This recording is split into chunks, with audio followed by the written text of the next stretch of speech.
He's a familiar face, of course, on the big and the small screen, but now he's playing kind of a squatter neighbor named Rudy in the ABC show Bless This Mess, a show about a New York couple uprooted to a small town to take care of their family farm. We welcome our pal, Ed Begley Jr. Nice to have you here, Ed. Carl, it's been a while. Hi. Lisa, thank you both so much. Thank you for coming. It's a pleasure. All right, so Bless This Mess, what a funny show. It's so much fun to work on. I mean, you play a squatter in the know. barn. I play a disoriented older man in his bathrobe, sequestered to a small area of the property. Kind of sounds like my marriage, Carlos. I was going to say, it kind of sounds like your home. Exactly. Because your home is a farm. It is.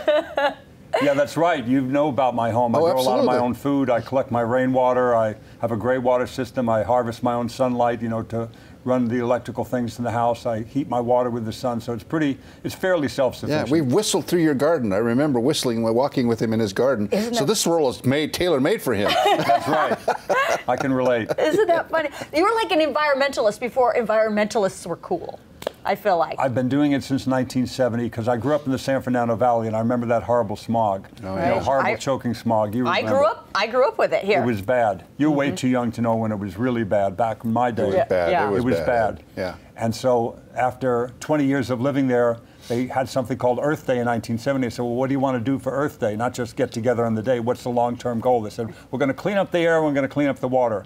And I knew that we needed help doing both, so I said, sign me up, and I got involved. Yeah, and you know, it's funny because I only know two people in Hollywood that have carried on as long as he has. You and Alexander Paul. They were the first ones to get electric cars and drive them to work here in L.A. Thank you for mentioning her. She's been such a soldier for so long doing that green work, and she doesn't get the recognition she deserves. She's amazing. Yeah, she is. And so are you. I mean, but the thing is that now, after all of the years that you've been doing that, it's finally catching on. It takes us forever. Well, people have realized that it makes good financial sense, too, to do these things. If you have a long-term goal, which is to be sustainable, to save money in the long term, it's really a good way to live. Most people look at a building, residential or office building, go, what did that building cost? And you rightly figure labor and materials. That's a good way to look at it. But if you look at the long-term cost of the building, what does it cost to run that building? To just look at the labor and materials, that's the iceberg, just the piece above the waterline. Below the waterline is that big chunk, what it costs to run that building, that home or office over, you know, hundreds of years if you built it right. Sure. Excuse me. Yeah. So, and I feel like the young people, like the millennial group, and younger, is really into this whole mentality that you've been talking about and living for all of these years. How do you relate to that group? I feel like they would really love you. I relate to it with awe and respect. People like Greta are out there talking about it. You know, they really have to do something. They see their future as being compromised by it, and they want to do something, and they really rally people in a way that people from my generation have not been able to. So my hat's off. My admiration is with people like Greta. Yeah. You know what I love about Ed? He's got a quirky sense of humor, and this show is tapping right into your personality. I mean, this role. Tell me about the role. I get to play Rudy, a guy that he claims has been allowed to live in the barn for years.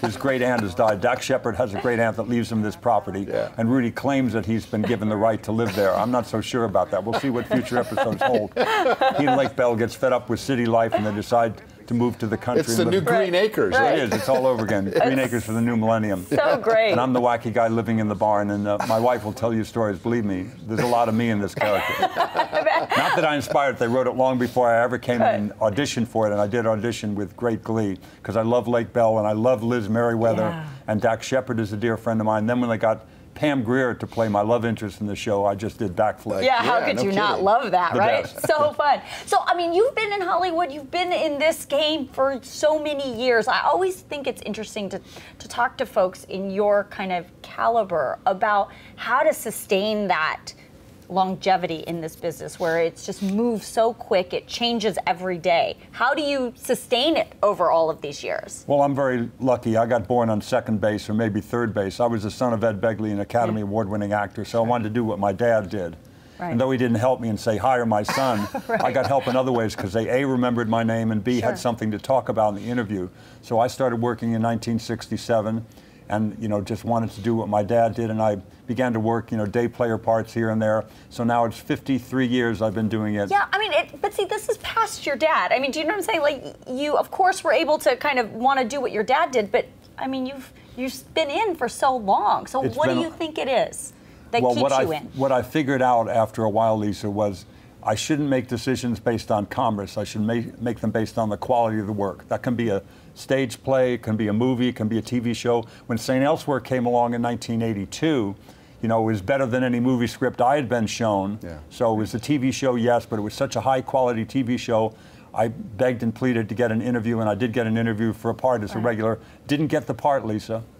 Missed the part. I was up for Dr. Peter White, played by Terrence Knox, who winds up getting killed like second or third season, so I got lucky. They threw me a bone and said, well, you can play Ehrlich. We like the quirky thing that you did. You'll play Ehrlich. He'll be in an episode or two, or 3 or 4, or all of them. And you got an Emmy nomination for it. I mean, Right. you've had such a great career, and we're so happy to have you here. A real authentic Hollywood personality here, Ed Begley Jr., a man of his word, a man who lives his life the way he wants us all to live, and we appreciate so much that you're here. And thank you, good luck Carla. with this new show. Good luck with the show. Thank you, Lisa. It's so It'll good be to on be here. It's on ABC. Tuesday nights, ABC. Tuesday nights. Fantastic. Thank you, Ed, for coming. Thank you, Appreciate Lisa. it.